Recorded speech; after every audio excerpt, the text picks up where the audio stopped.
Welcome to another live show of Rustam Shah Live with your host, Rustam Shah. In this video, I will read a few chapters from my new sci-fi novel, You Belong to Us, which I recently published.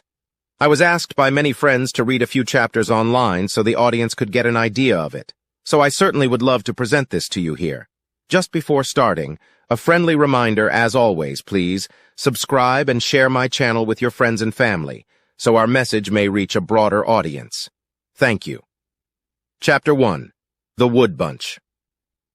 The group of 5 got in the van and drove up to the woods where they needed to be. They arrived, parked the van, and started for the camping site marked on the map. After 2 hours of searching for the right path, they finally found it. It was challenging, and their search had seen them backtrack multiple times before stumbling on it. It was well hidden, lying behind a wall of trees and thickly interwoven fig that blotted out any light from passing through it, making it seem like nothing lay beneath. Its disguise had been so total that 5 of them had given it several times without knowing it was even there. The discovery of the path had been accidental, as James had tripped and fallen back into it, almost breaking his instrument in the process. The futility of searching for an elusive pathway in the heat of the day and finding it by accident had done more to piss them off than the significant relief it was supposed to bring them. They all exchanged annoying glances before taking this new road. It was an experience they would all reminisce about when they made it out of the forest, but today was not that day. Finding this new path was only half of the journey. The other half of the trip was hiking up the aggressively inclined trail. It wasn't an understatement to say that the journey to the campground hadn't been easy. The trail's sloppiness was also full of slippery grasses and snapping branches that bit into the unsuspecting campers. The outing had been in the making for weeks. It was necessary if they were going to make sense of the things that were going around. All week, Mike talked about rest as though it was a physical object that could be touched or felt. Fortunately, Lola had been able to refocus the group's plan for camping. On getting to the camp, the group settled and began setting up the tents as quickly as possible before the day turned to night, especially since they were tired from all the walking that brought them here. Setting up the tents didn't go as smoothly as they expected, but after it was done, the group settled into a groove and began talking. Although profound, the conversation soon became whimsical as they talked about music and the news floating around. Finally, tired of all the talk, James pulled out his ukulele and began playing it even as Mike reached out into the bag and brought a bag of weed. Mike's action at first was met with resistance by Lola, but pressure from the others caused her to give in. It was passed around, and the air around the camping ground filled with marijuana smoke. That was the first time Lola saw the eyes looking at her. The eyes in the forest? She was distracted by the group's relaxed demeanor. There was nothing much that could be done as they were all tired. They still needed to hike up many miles before they got where they needed to be. The day slowly shifted into the night, even as more laughter erupted around the camp. As the stick burnt lower, the louder the laughter got, and they lost their talking and understanding of what the other person was saying. So, even though they knew better, no one had taken Lola seriously when she pointed out a large beam of light in the distance where the eyes had been in the first place. At first, she thought that it was just the weed. The ambidextrous handling of her pen had suffered for it. It wasn't long before she kept her pen and book beside her and focused on the weed.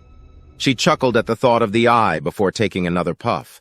It took another second for her to see the sights again. She didn't want to see it, but it persisted. The transition to night was complete, but the eyes remained.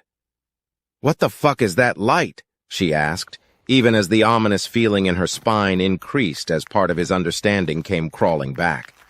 Finally, when her questions about the eyes were rebuffed with all the logical responses of whining toddlers, she brought herself up. She moved in the direction of the persistent nagging eyes that had now turned to bright white light. Her ascent from the floor was met with hope that she waved down. She made sure to stroll as the earth was spinning. The closer she moved to the light, the more the heartbeat spiked. The spikes had been so loud that they registered as large echoes in her head as the silent rumblings of her intoxicated campers had fallen even more silent. She walked, her mind wondering if this was what they were here for. The closer she got, the more she thought they had found what they were looking for, She braved on until she reached the spot. There was no light when she came to the spot, and there was no eye either. There was something about the place that felt irrelevant now that she had gotten there. Even though the anticlimactic nature of her find left her wanting it to be something, she was glad that her weed-inspired paranoia had been just that, a figment of her imagination. She knew she wasn't ready to deal with her suspicions. She was still tackling the appearance, and the disappearance of the eyes turned into light when the noise began. She turned back and headed back to her group when she saw it, a sight that would be signed into her mind for as long as she lived. In front of her were bloody parts streaming all over the ground. "Rustam!" He woke up with a start, his hands flaring about as he tried to protect himself from the dreadful fate the people met. Only halfway through tussling, he realized that he had been dreaming, and everything he saw was indeed not real. Rustam breathed a long sigh. "Not again," he said as he felt the soggy sheets underneath him. The smell of the lukewarm sweat inched its way to his nostrils and caused him to whip his nose away. He sat on his bed and looked around in the darkness, throwing his head into his palm as glimpses from his dreams flashed into his head. "I am tired of this," Rustam said. The truth was, this was not his first dream, and there were many dreams before this one. The dreams were bizarre, primarily in a way that boggled his mind because they were strings of unrelated events. Unrelated to him, at least. He once had a dream of random people in a small village. His dreams weren't exclusive to tiny remote villages or places, even. He dreamt of labs. He also dreamt of nothingness sometimes. The current dream that woke him up had felt he couldn't remember what it was about, but Zealand? He asked himself as he tried to remember the fine details of the dream, but couldn't. So there you have it, folks. First 2 chapters of my novel. I hope you liked it. Please share your honest review with me. Thank you.